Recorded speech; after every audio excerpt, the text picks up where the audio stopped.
ओम शांति। आज हम जानते हैं कि परमात्मा कौन है, कहाँ रहता है और हम परमात्मा के पास कैसे जा सकते हैं।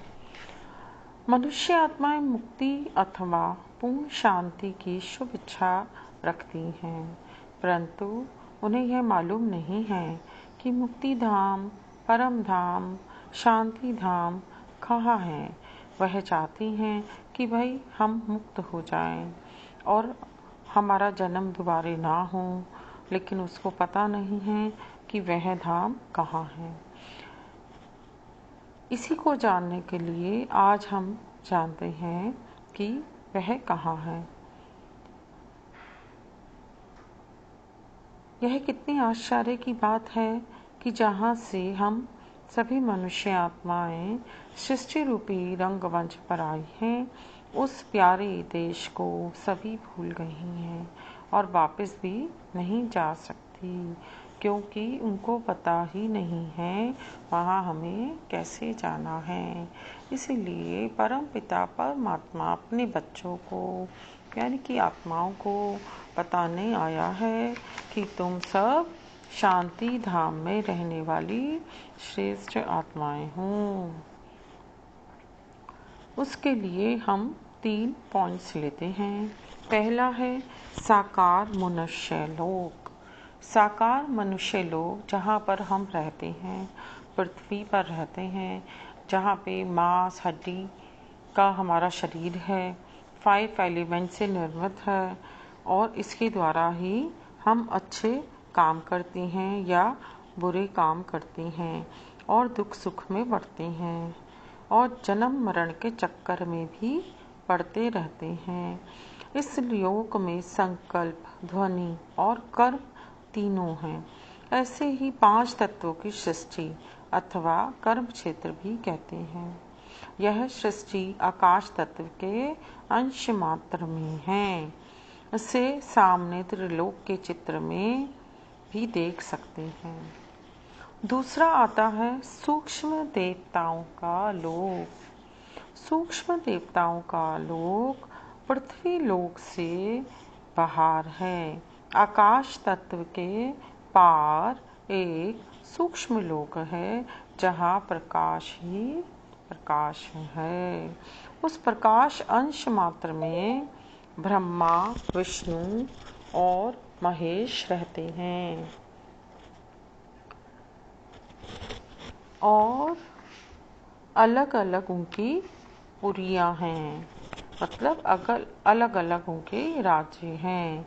इन देवताओं के शरीर हड्डी और मांस के नहीं होते हैं।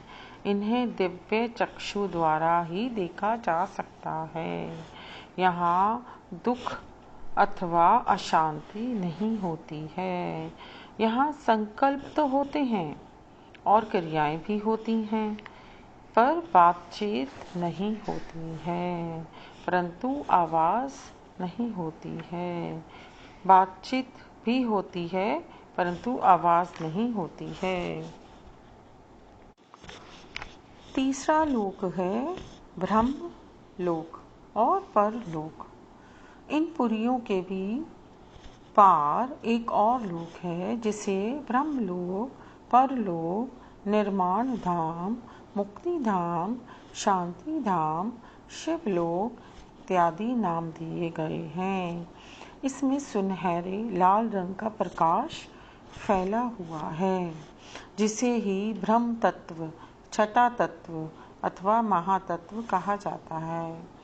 इसके अंश मात्र से ही में ही ज्योतिर्बिंदु आत्माएं मुक्ति की अवस्था में रहती हैं। यहाँ हर एक धर्म की आत्माओं के संस्थान हैं, मतलब सभी आत्माओं के अलग अलग दिशाएं बनी हुई हैं, अलग अलग रोल बने हुए हैं। जिस धर्म की आत्मा को जब आना होता है वो तब ही आती है और उन सभी के ऊपर सदा मुक्त चैतन्य ज्योतिर्बिंदु रूप परमात्मा सदाशिव का निवास स्थान है। इस लोक में मनुष्य आत्माएं कल्प के अंत में सृष्टि का महाविनाश होने के बाद अपने अपने कर्मों का फल भोग कर तथा पवित्र होकर ही आती हैं। पवित्र होना मतलब अपने आप को आत्मा समझना, देह से परे हो जाना, हर काम, क्रोध, लोभ, मोह से छुटकारा पा लेना और जिस तरीके से आत्मा की विशेषताएं हैं, शांति का सागर, दुख सुख का सागर और संस्कारी, एक दूसरे को अच्छा देना, अच्छा बोलना, मन तन आत्मा से शुभ काम करना, जब वह न्यारी और प्यारी हो जाती है, पवित्र हो जाती है, तभी वह शिव धाम जाती है। यह मनुष्य आत्माएं देह बंधन, कर्म बंधन तथा जन्म मरण से रहित होती हैं। यहाँ ना संकल्प है, ना वचन, ना कर्म। इस लोक में परम पिता परमात्मा शिव के सिवाय अन्य कोई गुरु इत्यादि नहीं होता है और ना ही कोई गुरु वहाँ ले जा सकता है। वहाँ इस लोक में जाना के लिए हमें परम पिता परमात्मा के ही ज्ञान को समझना होता है और अपने आप को आत्मा को मानकर इस आत्मा के रोल को समझना होता है। यहाँ पहुँचना मतलब अमरनाथ, रामेश्वरम अथवा विश्वेश्वरम नाथ की सच्ची यात्रा करना है, क्योंकि अमरनाथ परमात्मा शिव यहीं रहते हैं। आज के लिए इतना ही। ओम शांति।